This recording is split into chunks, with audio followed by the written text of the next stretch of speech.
Good morning, ladies and gentlemen. Welcome to the start of another school year. Since you guys are asynchronous today and I'm at school, we're going to go over lab safety real quick. That'll be your assignment for today. So I have a short video here for you to watch. When you're done, you're going to take a 15-question safety quiz that you need to get 100 on. If you do not receive 100%, you can go back and you can make corrections to the quiz until you get to 100%. So it isn't that difficult to do. I'm going to quickly go through lab safety. The pictures that you'll see in this lab safety presentation are all things that are in our room that you'll be able to see when you get into class tomorrow. But I just wanted to give you something quick to do, get this out of the way, and then we're done with this. So here we go, ladies and gentlemen. All right. Take a look at this picture real quick. And what I'd like you to do is just, when you take a look at it, look for things that they're doing wrong. So what I'd like you to do is pause the video for just a few seconds here, come up with a few things they're doing wrong, then we'll come back and we'll talk about them real quick. Okay, so in the top picture, there are a few examples of things that they're doing wrong. She's not paying attention and she's knocking a beaker off of the desk. He's got an open bottle of chemicals right by his elbow while he's heating something. Neither one of them is wearing goggles. Their lab station is very cluttered. Some people say, well, they're not wearing lab aprons. It's not required, but it would be recommended. They have all those bottles on the table near their heating source. All not good ideas. But one of the big ones is, if you look closely at how he is heating the test tube, he is pointing that test tube right at her face.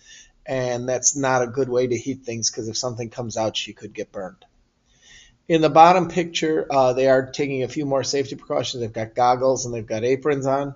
But again, they have a lot of clutter at their lab station. I believe it's trying to show him eating a candy bar, and you should never eat. There are sodas on the lab station. You should never drink in the lab.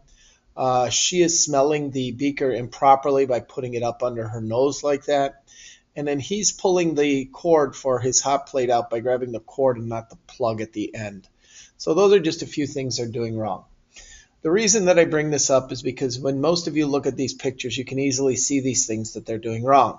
And the reason for that is 90% of lab safety is common sense. That little voice in your head, if it's telling you don't do something, you probably shouldn't do it. Please keep that in mind always. Lab safety begins when you walk into the classroom. If I have stuff set out on the back and you go back and start playing with it right away, you're violating lab safety. So as soon as you walk through the door, that's when lab safety begins. To have lab safety, you need to know what the procedures are, know the location of safety equipment, know how to use the safety equipment, and then use common sense. So we'll talk about a few of these things. Here are some common safety symbols. I'm not quizzing you on these. I'm not testing you on these. These are just some common safety symbols. The big ones are poison, eye safety, and then probably things like avoid open flames and dispose of things properly. But again, not quizzing you on these, just wanted you to show up, see them. You will need safety goggles for all the labs we do in here. Now, I have safety goggles. They're in my classroom. They'll be put out on lab day. But you need to have safety goggles. If you do not want to use my safety goggles, you need to bring a pair of your own. We will work with some very corrosive things. Corrosive materials will eat away at your skin and burn you very seriously. We will work with some very concentrated acids and things, so we just need to know about them and be careful with them. We will work with a lot of flammable things, so we have to be careful when we're heating things and using Bunsen burners. I will again let you know what to be cautious of and what to be cautious with. So I do have some safety equipment in the room, and I'd like to go through it real quick. Number one, in the back of the room, there is a fume hood. There's also one in the front of the room. It's a place where we can do experiments, or at least run it when we're doing experiments, and it will get some of the fumes and odors that we create out of the room. There is a safety shower. It is on the far wall of the room, and if you were to spill a large amount of chemicals on you, we would go over there, we would turn it on, and we would hold you underneath it for 10 to 15 minutes. The safety shower is always active. What that means is if you come in and you're playing around with it, you're going to get wet. There are two eye wash stations. One is at the bottom of the safety shower. The other is on the front desk in the front of the room. If you get something in your eyes, we're going to take you over here. We're going to rinse your eyes for about 10 to 15 minutes. And also, if you have contact lenses, we are going to take and have to get those contact lenses out before we wash your eyes. So keep that in mind. I do wear contact lenses, but I avoid issues by having safety goggles on. There's a fire extinguisher up in the front of the room. We use something called the pass system with it. You pull the metal pin, you aim at the base of the fire, you squeeze the handle, and you sweep back and forth. If something happens and there's a fire in the class, basically get away from it, and I will take care of it with this. Phone is on the front desk. You'll also have your cell phones in the lockbox at class. If something does happen, dial 911 so we can get some assistance here. Please understand that if you dial 911 on a school phone, all the administrators get notice on their computers, and you'll have a lot of attention in your room in a very short period of time. So if we need it, use it. If not, don't. Sinks are not thought of as a safety feature in the room, but all the sinks are below the levels of the cabinet so that if you spill something, we can hopefully direct it to the sink. And also we can use it to wash lab equipment and things like that. So we have one fire extinguisher in the front, phone on my desk. We have the first aid kit, which is by the door when you walk in, and the safety shower on the far side of the classroom. We have two eye wash stations, fume hoods front and back. There's also a fire blanket and a red box over by the safety shower. If you prefer to be smothered with a blanket rather than drowned in a shower when you're on fire, please let me know and I will try to accommodate you. There is a gas shutoff, and it is over the entrance by the main door. If something goes wrong with the gas in the room, we can shut it off. We've never had to have that problem. There's also an electrical shutoff in between room 215, or in between the four rooms, to shut off the power in the room if we need to.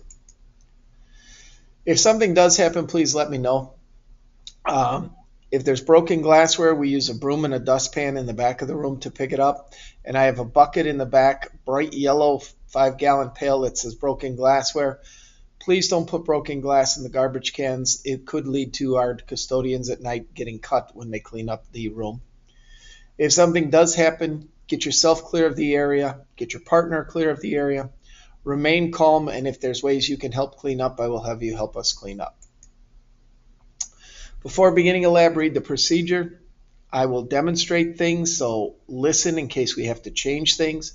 I will demonstrate new techniques or equipment you may be using, so you watch that, and if you have questions, you ask them. Precautions during the lab. Never start until you're told to do so. Make sure you know what you're doing and how you're doing it. Look at your equipment. I don't put out broken equipment, but sometimes equipment breaks during the day. Students don't tell me. And later on in the day, I see people using broken glassware. Don't want you doing that. I have plenty of glassware. Just let me know and I'll replace it.